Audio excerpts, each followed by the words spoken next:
In the heart of a bustling town, Omari and Edna were once the perfect couple.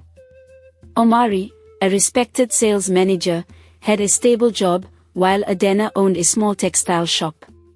They met at a wedding, where Edna's graceful dance captivated Omari. Their love blossomed, and soon, they were married. Omari showered his wife with gifts and support, helping her expand her business. 4 years, they lived in joy, raising 3 beautiful children. Life seemed perfect, but fate had other plans. When Omari unexpectedly lost his job, their once blissful marriage began to crack. Omari's company was acquired by new owners, leading to mass layoffs. Despite years of dedication, he was dismissed with only 3 months' salary. At first, Edna comforted him, assuring him he would find another job. But as months passed with no success, her patience wore thin. Their savings dwindled, and Omari's confidence faded. He applied to countless jobs, but the economy was tough. Slowly, Edna's love turned into frustration. Where once she had looked at him with admiration, she now saw only failure. The warmth between them began to fade, replaced by resentment. Edna began making sharp remarks, sighing when Omari asked for money and complaining about being the sole provider. At first, it was subtle, but soon, her words became cruel. "A real man provides for his family," she would say, ignoring the pain in his eyes. The distance between them grew wider. Omari tried to help around the house, cleaning, cooking, and caring for the children, but nothing seemed enough for Edna. She no longer looked at him with love. Instead, she saw a man who had lost his purpose, a man who no longer met her expectations. One day, Omari visited Edna's shop with a small bag of her favorite snacks, bought with his last savings. He hoped to rekindle some warmth, but as he stepped inside, she greeted him with a cold glare. "Why are you here again?" she asked in front of customers. When he tried to speak, she laughed bitterly. "My husband loves wasting time instead of finding a job." The customers whispered, some looking at Omari with pity. Humiliated, he placed the snacks on the counter and left without a word. That night, he lay awake, feeling utterly worthless. That evening, Omari tried to talk to his wife. "Edna, please," he begged. "I know things are hard, but we can face this together." She scoffed, turning away. "Together?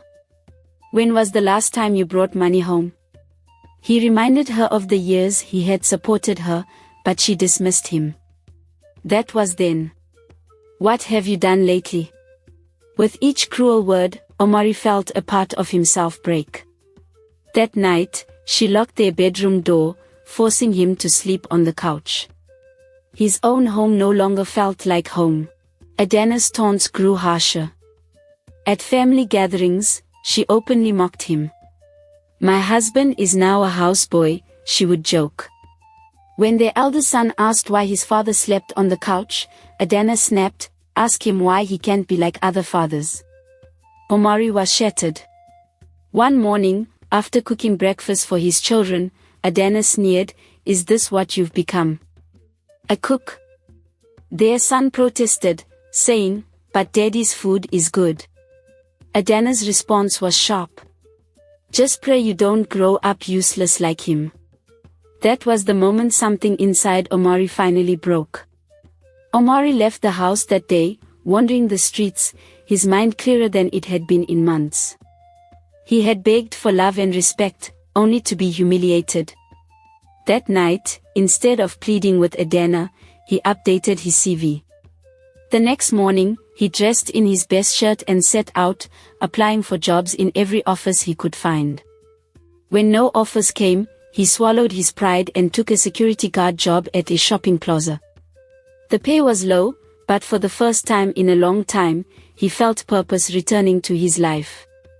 Omari stopped asking Edna for money, saving whatever little he earned. He endured her mockery. "The great manager is now a security guard," she sneered to her friends. But he ignored her. During night shifts, he took free online courses, learning new skills. By day, he applied for better jobs.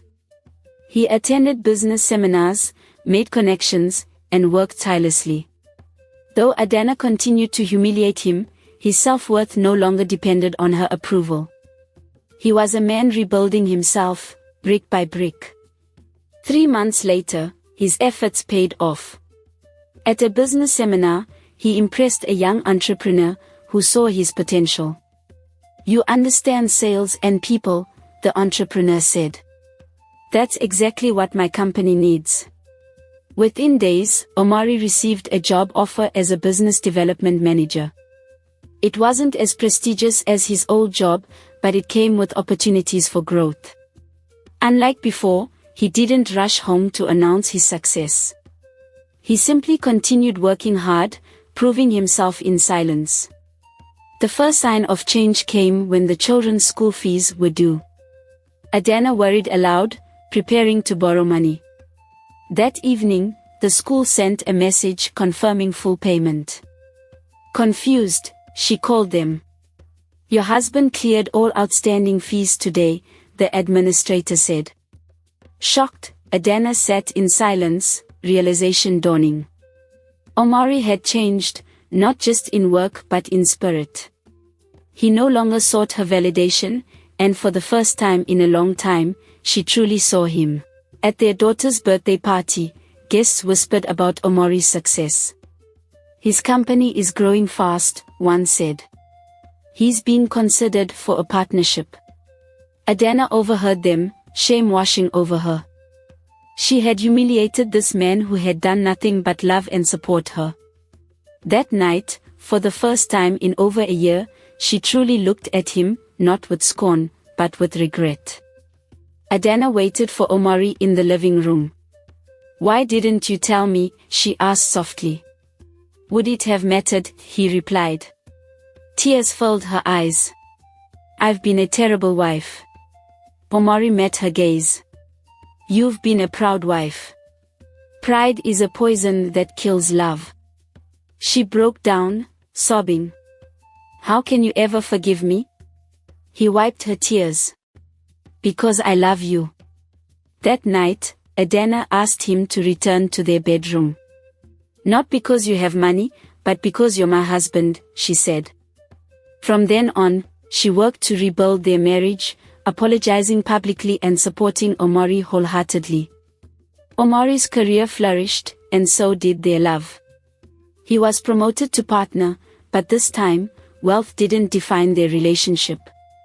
They stood together, stronger than ever, having learned that true love isn't measured by money, but by loyalty and respect. Their journey taught them, and others, that marriage is about more than riches. True love weathers storms, and pride destroys even the strongest bonds. In the end, love, respect, and humility are the true treasures of life. Thank you for joining us on this magical journey through the heart of the village. We hope this story has shown you the beauty and mystery that can be found in everyday life.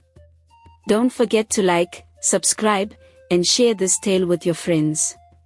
Who knows what other secrets we will uncover in the next adventure?